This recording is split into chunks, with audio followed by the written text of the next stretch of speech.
Hey there, and welcome to the video. So I just wanted to talk about what I think is the best feature about OBS 28.0, or at least one of the best.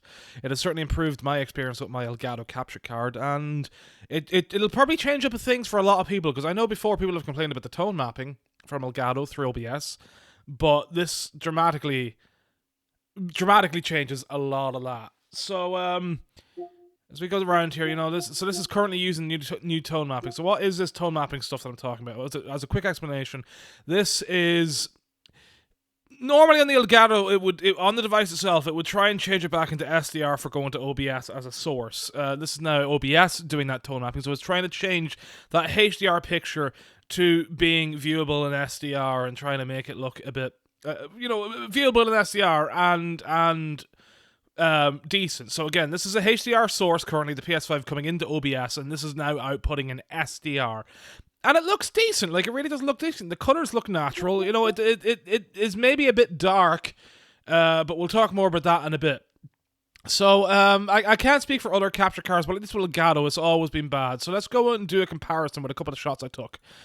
So, very professional, as you can see, with the text in the top right. Very, very amazing choice, absolutely. No sarcasm here. This is what you'd normally get with any previous OBS or any software capture that you do with the hardware tone mapping, a HDR to SDR tone mapping done through the Elgato device. So it's not great. You can already see that the reds are like quite vibrant.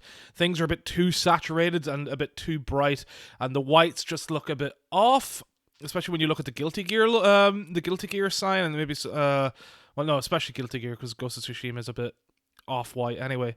But quickly switching then over to the new OBS tone capture, it looks a lot more natural. Again, it does seem dark. You can probably mess around with that. It'd be worth messing around maybe with some brightness settings and all that to try and get some of it back. But I still think it looks decent, and probably even better than the tone mapping that YouTube does for HDR videos back to SDR.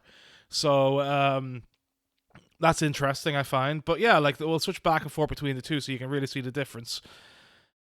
I know that playing some of my soccer games over the years, that trying to do some tone mapping with the just letting the device do the tone mapping through to OBS, the colors looked awful, because being used to sports teams and their colors, you get it burned into your brain what their colors look like, and everything just looked off, and the grass looked off, and it was genuinely awful, I thought. So I didn't really want to capture that, but like I feel like the new OBS tone mapping works so much better and just appears so much more natural.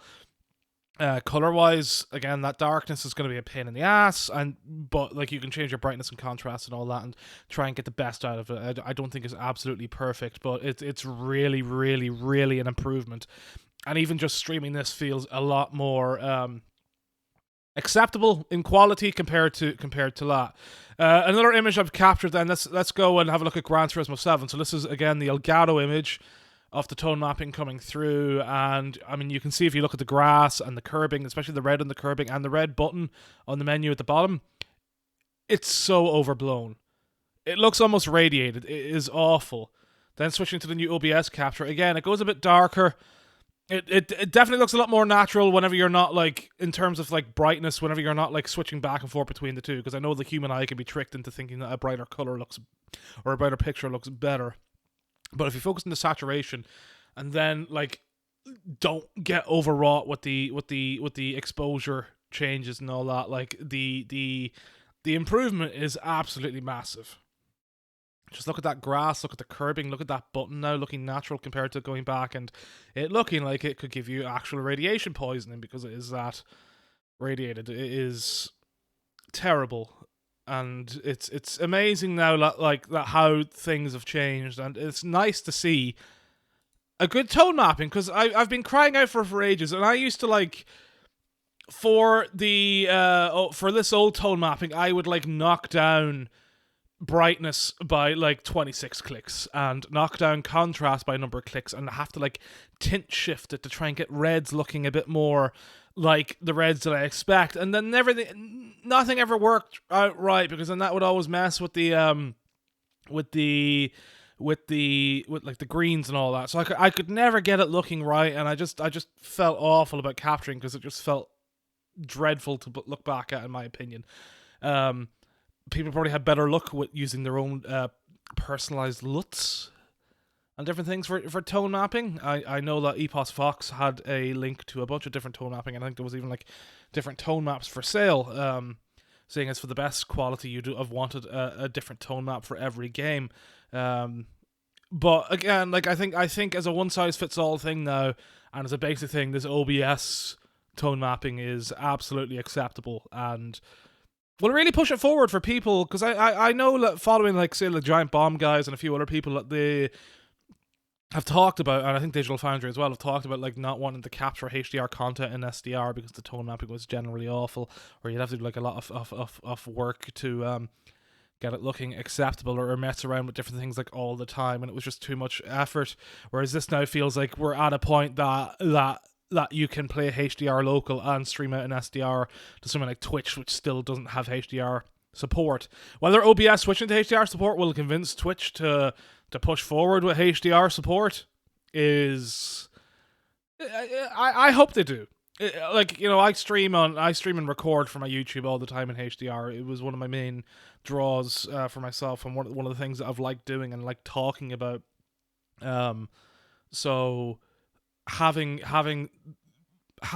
Twitch accept HDR in the first place would be great. But again, if I want to do anything like SDR and want to edit it easily, seeing as it still is, at least for me, as a filthy casual, it's still difficult to find something that can really properly edit HDR videos, especially whenever I've had audio issues.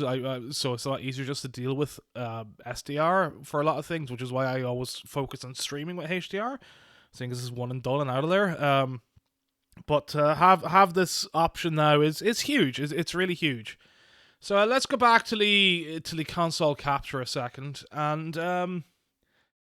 let's go and do something. Let's go and show off a couple of games really quickly, and their quality of color. I won't be doing any quick switches because that does require too much work to switch back to the Elgato capture, because I've got to like change like 4 settings. So good, thanks.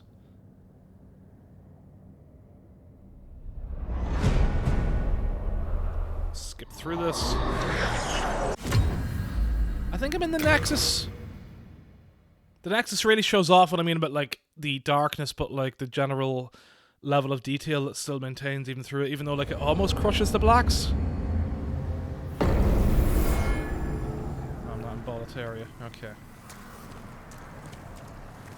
Okay, well, I mean, we can look at here, like, you know, like in HDR, like there's a lot of detail on the leaves and all that, you know, and if any of that gets cut out in SDR, then you know you need to change in the tone map. You know you need to change up the your brightness settings and contrast and all that, and try and get rid of that and try and get it better and easier.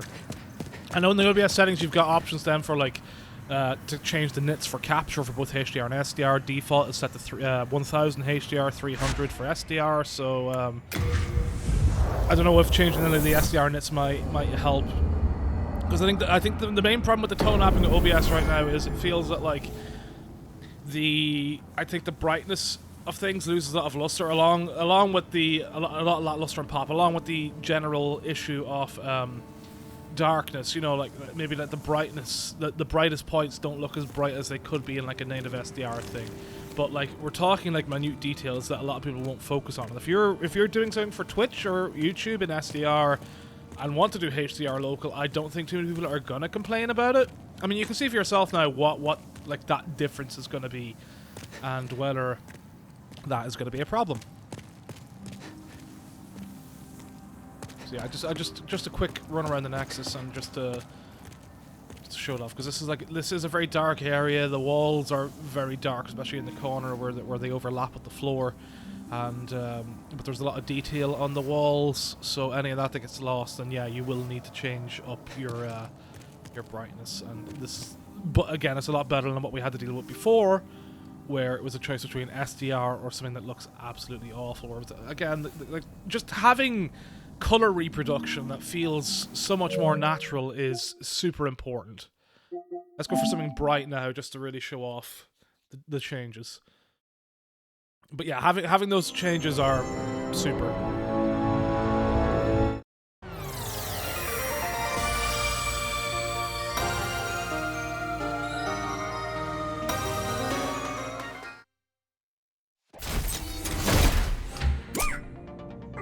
And like if you own a dual set, this is a good spot to like see like how you feel about it, when like, because you'll be able to see the lights and all that on the screen versus IRL. So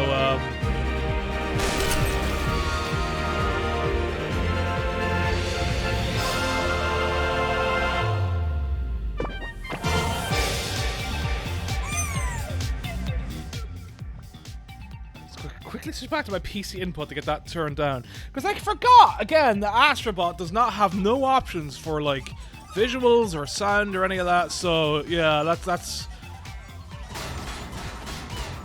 one issue with Astrobot. There we go. But like at least okay, so like I was recording as well in HDR off my capture card with Mirrorless Action. Or tried to, and Mirrorless Action just fucked up, so I basically just would use the Elgato capture. But with the 4K 60, you can't like manually turn down the audio of that, so it was always had to be in-game audio on the console to get the audio turned down. Which, you know, for games that is impossible in, which are actually a lot on the consoles. I know the Yakuza games are pretty bad for that as well, with not having like proper audio options and that kind of thing. Yeah, let's go to this bright level. So now having OBS and having that natural ability to, with something that records smoothly and that you can change the audio, you know, in the general audio settings is again super. That's another great thing about OBS finally doing HDR support.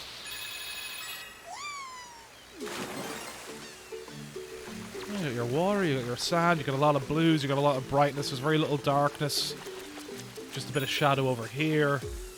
If you go and look at my stream from the other day off Spider-Man and all that, you can see what I mean about like a lot of shadows in Spider-Man on YouTube's tone mapping.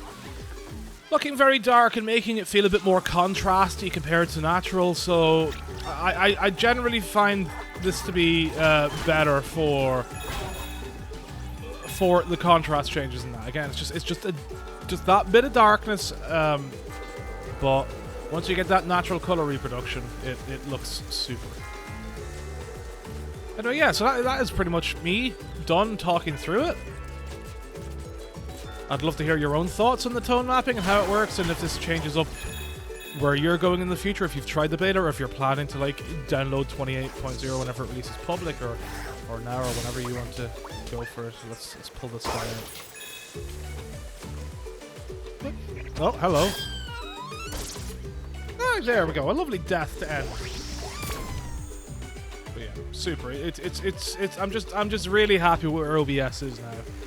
It feels like it's like back to like being like the top performer and top feature set, and not having to go off elsewhere to get the features that I need across the board. And now it feels like OBS is fully ready to take on the world again, which is nice. If you enjoyed the video, like and subscribe. Again, comment if you've anything to talk about with tone mapping, or any questions or any of that stuff. That'd be fantastic. And have a great day and all that. Cheers!